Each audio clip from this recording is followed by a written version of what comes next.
우리 옆에 분들, 앞뒤 분들 한번 인사하시기 바랍니다. 부활의 능력을 경험합시다. 다시 한번 해볼까요? 재건축합시다.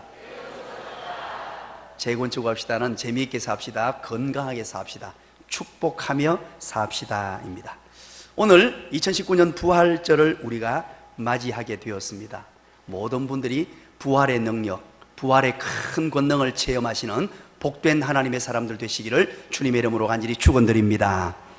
어느 부부가 성지순례를 갔습니다. 성지순례를 갔는데 예루살렘으로 거쳐서 가는 길인데 갑자기 부인이 과로로 그만 목숨을 잃게 됩니다. 갑자기 부인이 과로로 목숨을 잃게 됩니다. 성지순례 여행을 가가지고 참으로 안타까운 일입니다. 혀를 찾아서 고맙습니다. 이제 그래서 이게 빨리, 이곳은 더운 지역이니까 빨리 장례를 치러야 됩니다. 시체가 이렇게 빨리 부패하기 때문에 그렇죠. 그래서 이곳에서 빨리 장례를 치르고 하자, 이렇게 이제 주변 사람들의 권유가 있었는데 이 남편이 안 된다는 것입니다. 끝끝내 돈이 들더라도, 비용이 많이 들더라도 한국으로 돌아가서 그렇게 장례를 잘 치러야 된다라고 얘기하는 것입니다. 많은 사람들이 아내를 사랑하는 남편에게 감동을 받습니다. 야, 저처럼 아내를 많이 사랑했구나 남편이. 그리고 감동을 받습니다. 그때 남편의 절친인 친구가 조용히 따로 묻습니다. 여보게 친구, 왜 그러냐? 여기서 치르면 되지. 그 이유가 무엇이냐? 굳이 한국에 가서 비행기 삭설 많이 들이고 그러면서 이렇게 장례를 치러야 될 이유가 있는가? 그렇게 물었습니다. 그랬더니만 이 남편이 대답합니다. 예수님이 사흘 만에 부활하신 이 예루살렘 아닌가? 혹시 내 아내가 3일 만에 부활하면 책임질 텐가? 이런 얘기를 했다는 것입니다. 참 아주 의미가 있는 그런 내용입니다. 사랑하는 여러분, 예수님께서 십자가에 못 박혀 돌아가셨죠. 우리는 지난 한 주간 예수님의 생활 일람을 함께 걸어왔습니다. 주님 걸어가신 길을 함께 걸으면서 고난주간을 보냈습니다. 예수님이 십자가에 못 박혀 돌아가신 이후에 제자들이 뿔뿔이 흩어지기 시작했습니다. 엠마오로 가는 두 제자는 모든 것을 포기하고 다시 자기 고향으로 돌아가고 있었고요. 시몬 베드로는 자기 직업을 찾아서 다시 어부가 되리라고 그렇게 결심하고 있었습니다. 그리고 대부분의 제자들은 내가 예수님의 제자였다는 것이 발각되면 그 이후에 어떤 받아야 될 대가가 너무 두려워서 꽁꽁 숨어 있게 됩니다. 이런 상황 가운데 그 두려움이고 뭐고 없이 어떤 자기에게 주어질 어떤 불이익이나 모든 어려움을 다 감당하겠다라고 결심하고 예수님의 무덤을 찾아갔던 한 무리가 있었어요. 그들이 바로 여인들이었습니다. 그것이 바로 오늘 본문 1절입니다. 우리 한번 읽어봅니다. 1절입니다. 시작. 안식일이 다 지나가고 안식 후 첫날이 되려는 새벽에 막달라 마리아와 다른 마리아가 무덤을 보려고 갔더니, 그렇습니다. 이 여인들이, 다른 사람들은 다 도망가고 없었습니다. 심지어 베드로조차도 멀리 도망가고 사라져버린 이때에 소수의 여인들이 예수님의 무덤을 찾아가게 됩니다. 마가복음에서는 왜 무덤을 찾았느냐? 예수님의 시체에 향유를 발라드리기 위해서 찾아갔다라고 그렇게 기록을 하고 있습니다. 이 여인들은 예수님을 매우 사랑했습니다. 정말로 사랑하는 마음으로 우리 주님의 죽은 시체에 향유를 발라드리러 예수님의 무덤을 찾아가게 된 것입니다. 2절에 보니까 그곳에 갔더니만 희한한 일이 발생합니다. 2절에 무엇이 일어났다고요? 큰 지진, 작은 지진이 아니고 큰 지진이 일어나면서 바로 천사가 하늘에서 내려오게 됩니다. 여기에서 지진은요, 성경에, 구약 성경도 마찬가지고 예수님 당시도 마찬가지예요. 지진이 일어났다고 하는 것은 하나님의 임재가 일어났다, 하나님의 임재를 경험했다라는 뜻입니다. 바로 여인들이 예수님의 무덤에 찾아갔을 때에 예수님의 부활 사건을 극적으로 묘사하기 위하여 하나님의 임재와 능력으로 말미암은 초자연적인 현상으로 지진이 그곳에 일어나게 되고 천사가 드디어 하늘로부터 내려옵니다. 3절을 무엇을 하고 기록합니까? 바로 그 형상이, 천사의 형상이 번개 같고 그 옷은 눈같이 희었다라고 기록하고 있죠. 천사의 신비한 모습을 묘사하는 듯한데, 여기에 중심되는 것은 천사의 신비한 모습이 아니고 바로 부활하신 예수님의 영광을 묘사하는 천사를 이렇게 묘사함으로 예수님을 더 부각시키려고 하는 의도입니다. 그랬더니만 4절에 천사가 영광스럽게 임했습니다. 그 모습을 보았던 지키는 자들이라고 4절에 기록하죠. 이들은 누구냐면 대제사장들과 바리새인들이 군대를 동원해가 지키고 있었어요. 왜냐하니까 예수님의 제자들이 예수님의 시체를 훔쳐가고 난 뒤에 부활했다라고 그렇게 이야기할 것 같아서 그렇게 군대를 동원해서 지키고 있었습니다. 그런데 이 모습을 그 지키는 자들이 다 보았어요. 다 보았더니만 그들이 벌벌 떨면서 무서워하며 죽은 사람같이 되었다는 거예요. 예수님의 부활을 목격하게 되고 천사가 지진과 함께 임하는 것을 목격하게 되었기 때문입니다. 그리고 천사가 이제 임했다는 것이 4절까지로 끝납니다. 그리고 5절, 그렇게 임한 천사가 여인들에게 이야기를 합니다. 어떤 이야기를 할까요? 5절, 6절 우리 한번 읽어봅니다. 천사가 여인들에게 하는 내용입니다. 시작. 천사가 여자들에게 말하여 이르되 너희는 무서워하지 말라. 십자가에 못 박히신 예수를 너희가 찾는 줄을 내가 아노라. 그가 여기 계시지 않고 그가 말씀하시던 대로 살아나셨느니라. 와서 그가 누우셨던 곳을 보라. 아멘. 천사가 말씀하시기를 두려워하는 여인들을 보면서 두려워하지 말라, 무서워하지 말라. 십자가에 못 박히신 예수를 너희들이 찾는 줄 아는데 그가 살아나셨다. 이런 놀라운 선언을 합니다. 살아나셨는데 바로 이전에 예수님이 살아계실 때 하시던 말씀 그대로 살아나셨다라고 합니다. 그랬더니만 이 여인들이 얼마나 감격스러웠겠어요. 오늘 이 여인들의 반응을 우리가 보면서 오늘날 우리가 이 시대에 살아가면서 어떻게 부활절을 맞이하며 살아야 할 것인가 하는 것을 간단하게 3가지로 살펴보려고 합니다. 이 여인들은 바로 첫 번째 부활의 목격자들입니다. 예수님의 첫 번째 부활절 첫 번째의 목격자들이 어떻게 예수님을 맞이하고 어떻게 예수님과 함께 했느냐, 이것은 매우 중요합니다. 바로 그래서 성경에 이 내용을 기록해두고 많은 오고 오는 수많은 사람들이 부활절을 맞이하면서 예수님 부활을 경험한 사람들이 이런 모습으로 살아라, 이 여인들의 반응을 보면서 이런 모습으로 살아라 라고 우리에게 교훈을 주는 것입니다. 그렇다면 8절, 이 여인들이 어떻게 반응하는지 한번 볼까요? 다 같이 읽습니다. 8절 시작. 그 여자들이 무서움과 큰 기쁨으로 빨리 다름질할세. 아멘. 그 여자들이, 바로 이 여인들이 천사의 말을 듣고요, 처음에는 무서움이 생겼어요. 하고 무서워하면서 동시에 큰 기쁨으로 라고 합니다. 우리는 첫 번째, 오늘 이 본문을 통해서 우리가 부활절에 가져야 될 자세, 부활을 경험하고 부활한 예수님을 만난 사람들이 살아야 될 삶의 방식을 배우게 되는데, 첫 번째, 우리는 기뻐하며 살아야 한다는 것을 깨닫게 됩니다. 예수 믿는 사람들의 모습은 바로 기쁨이어야 한다는 것입니다. 그런데 오늘 본문에서 무서움과 큰 기쁨이라고 하죠. 이 무서움이라는 단어와 기쁨이라는 단어는 공존할 수 없는 단어예요. 서로 대조가 되는 단어고 반대되는 개념의 단어입니다. 그런데 이 두 단어가 동시에 나오게 돼요. 그것도 강조하면서. 그래서 오늘 이 본문을 주의하면서 성경학자들은 이 본문을 이렇게 주의합니다. 이 무서움과 큰 기쁨을 이렇게 표현합니다. 전율할 만한 기쁨, 이렇게 주의하고 있습니다. 참으로 멋지게 주의했다고 생각합니다. 전율할 만한 기쁨이 이 여인들에게 찾아왔단 말입니다. 왜냐하면 죽음 깨치고 사망 권세 깨치고 부활하신 주님을 만났기 때문입니다. 우리 인생에서 가장 큰 문제, 근본적인 문제가 무엇입니까? 바로 죽음의 문제 아닙니까? 우리는 살면서 여러 가지 문제를 만납니다. 역경을 만납니다. 고난을 만납니다. 수많은 어려움을 만납니다. 절망의 문제를 만납니다. 그러나 여러분, 아무리 절망이 크고 크더라도 죽음보다 그게 더 큰 것입니까?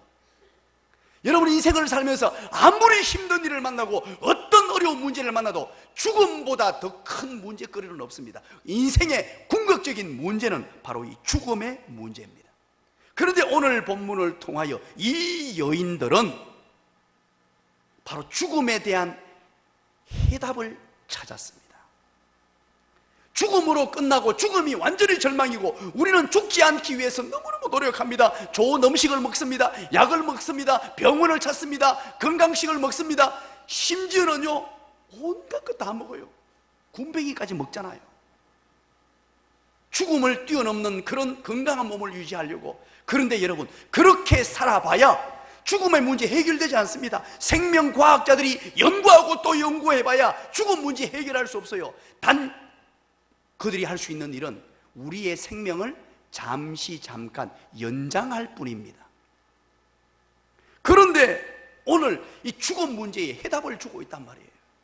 세상은 이 죽음 문제의 해답을 우리에게 줄 수 없습니다. 철학도 아무리 고유한 멋진 철학일지라도 죽음 문제에 대한 해답을 줄 수 없어요. 발전되는 인류의 생명과학도 우리에게 해답을 줄 수 없습니다. 그런데 오늘 그 해답을 오늘 본문에서 제시하고 있단 말이에요. 죽음을 뛰어넘고 사망, 권세, 절망, 죽음을 완전히 회복시킨 우리 주님의 부활, 이것이 해답인 줄 믿으시길 간절히 축원합니다. 예수님의 부활이 바로 이 죽음의 해답이었습니다. 그런데 놀라운 것은 요한복음 11장 25절입니다. 요한복음 11장 25절에 뭐라 그런 줄 아십니까? 나는 부활이요 생명이니 나를 믿는 자는 죽어도 다시 살겠고 살아서 나를 믿는 자는 영원히 죽지 아니하리라. 할렐루야. 바로 이게 무슨 말입니까? 우리 예수님께서 부활의 첫 열매가 되시고 예수님을 믿는 자마다, 예수님을 믿는 자가 누구든지 똑같은 부활을 체험하겠단 말이에요. 기가 막힙니다.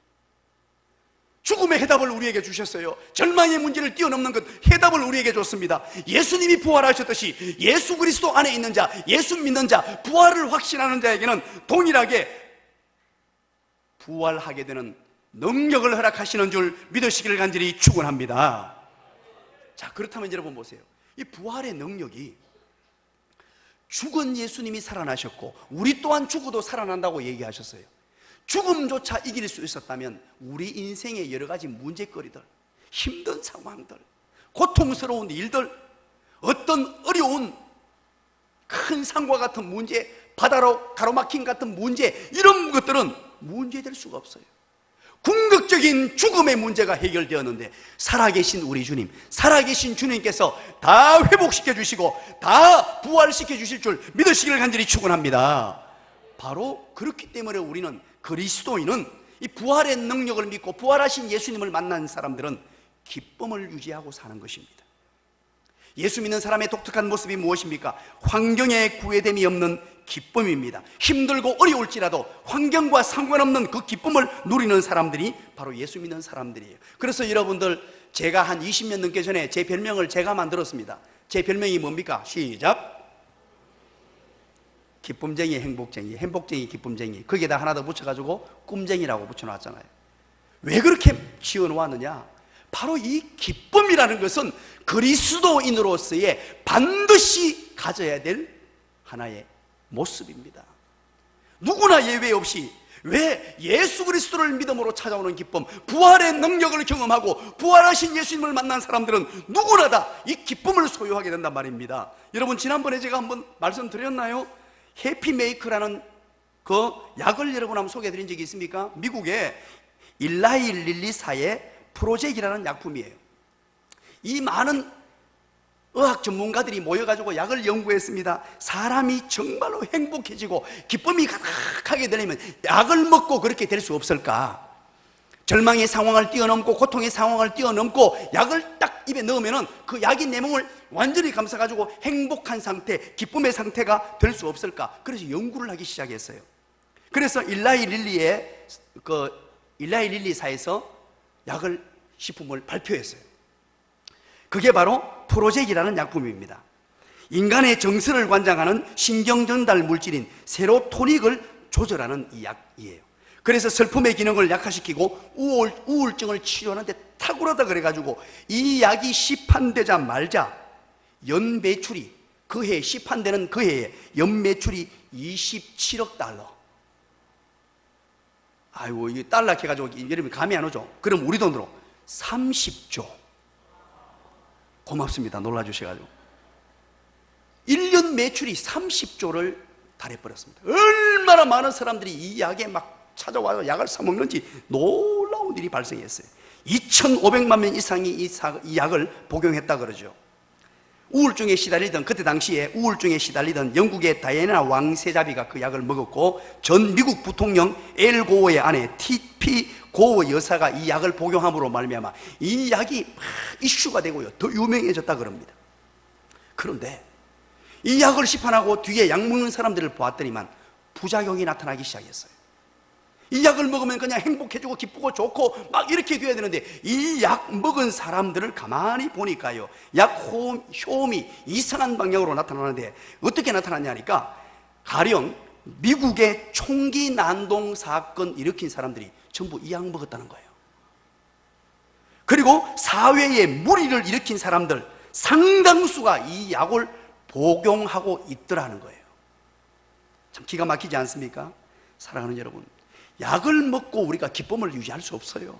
약을 먹고 행복한 상태에 오를 수 없습니다. 성경에서 말하는 이 기쁨이라는 단어는 카라라는 헬라어를 씁니다. 이 명사고요, 이 동사 기뻐하라라는 동사는 카이레인이라는 단어를 써요. 이 단어의 뜻은 뭐냐 하니까, 이 세상에 악이 존재하고 내 삶 속에 고통이 있고 고난이 남아있고 역경과 어려움이 있고 환경이 정말로 좋지 않음에도 불구하고 예수 그리스도가 내게 임하시고 부활의 능력이 내게 임함으로 찾아오는 그 기쁨이란 뜻이에요. 환경에 구애됨이 없습니다. 어떤 약물을 의지하지 않는 것이에요. 내 자발적으로 우리 주님께서 내게 주신 기쁨.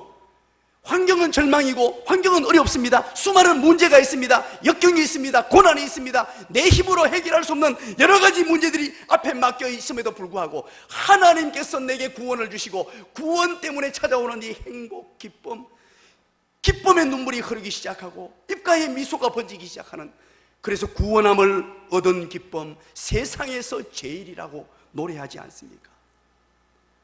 예수 그리스도께서 주시는 이 기쁨을 말하는 것입니다. 사랑하는 여러분, 예수님의 그 십자가의 보혈을 경험하고 부활의 능력을 경험함으로 거기에 찾아오는 기쁨을 누리게 되기를 간절히 축원합니다. 그래서 날마다 기뻐하며 행복하며 즐거워하는 사람이 되어야 돼요. 하루에 어린아이들은 400번 정도를 웃는다고 합니다. 서양 사람들은 하루에 80번 정도를 웃는다고 합니다. 우리나라 사람들은 몇 번쯤 웃을까요? 웃는 정도가 아니고요, 우리나라 사람들은 미소를 짓는데 그냥 13번. 우리나라 사람들이 그렇대요. 제가 이 웃음에 관한 이야기들은 매년마다 엄청나게 많이 했지 않습니까? 웃음에 관한 연구한 자료들을 여러분들에게 오픈하고 공개하고 웃음에 유익이 되는 NK세포, 알파 감마세포 이런 얘기들을 너무너무 많이 해드렸잖아요. 왜냐하니까 하나님께서 우리 몸의 구조를 그렇게 만들어 놓았어요. 우리 주님 믿음으로 찾아오는 부활의 능력을 경험함으로 찾아오는 이 기쁨이 샘솟을 때 우리 몸에 가장 좋은 에너지들이 솟아나고 영육간의 강건함이 찾아오기 시작하는데 놀라운 은혜와 복이 임하게 되는 줄 믿으시기를 간절히 축원합니다. 부활의 능력을 믿음으로 이 기쁨을 놓치지 말아야 됩니다. 혹시 기쁨이 사라져 버렸습니까? 그렇다면 부활을 묵상하시고 십자가의 능력을 묵상하시고 예수 그리스도를 묵상하시고 예수 그리스도의 능력과 권능을 묵상하시고 살아계신 주님을 묵상함으로 기쁨을 회복하시기를 간절히 축원드립니다. 두 번째입니다. 우리는 첫 번째는 바로 이 기쁨을 가지고 살아야 되는 게 그리스도인의 모습. 이 첫 번째 부활을 경험했던 여인들의 모습이었고 9절입니다. 두 번째 9절 한번 읽어보겠습니다. 여러분들이 대답을 찾아보시기 바랍니다. 9절 다 같이 읽습니다. 시작. 예수께서 그들을 만나 이르시되 평안하냐 하시거늘 여자들이 나아가 그 발을 붙잡고 경배하니. 그렇습니다. 예수께서 그들을 만나서 이제 예수님이 부활하신 여인들에게 찾아왔어요. 찾아와서 뭐라고 그럽니까? 샬롬 샬롬 그렇게 해요. 우리 여인들을 보면서 사랑의 눈초리로 여러분 한번 그림을 그려보시기 바랍니다. 부활하신 우리 주님께서 너무너무 사랑하는 여인들을 보면서 샬롬 샬롬 그렇게 했더니만 이 여인들이 그 자리에서 무릎을 꿇고 예수님의 발을 붙들고 경배합니다. 두 번째, 부활하신 주님을 만난 사람들, 첫 번째 부활의 증인들의 모습을 통하여 우리가 배울 것은 경배하며 살아야 합니다. 경배와 찬양, 예배를 드리는 삶을 살아야 합니다. 예수 믿는 사람들은, 하나님의 자녀가 된 사람들은, 부활의 능력을 경험한 사람들은, 부활의 주님을 만난 사람들은 날마다 날마다 예배하며 경배하는 것입니다. 오늘 여러분들이 왜 이 자리에 모였습니까? 무엇 때문에 모였습니까? 안식 후 첫날이 오늘입니다. 십자가에 못 박혀 돌아가신 금요일 날, 그리고 안식일이 지나고 안식 후 첫날 주일, 이렇게 모여서 예배하는 이유가 바로 주님을 경배하기 위해서 이렇게 모인 겁니다. 전 세계의 교회들이 오늘 이 자리에 이렇게 이곳에 우리가 모였듯이 전 세계의 교회들이 주일날 이렇게 모이는 이유가 바로 부활하신 주님 때문이에요. 그분을 경배하며 그분을 찬양하기 위해서 모였다는 것입니다.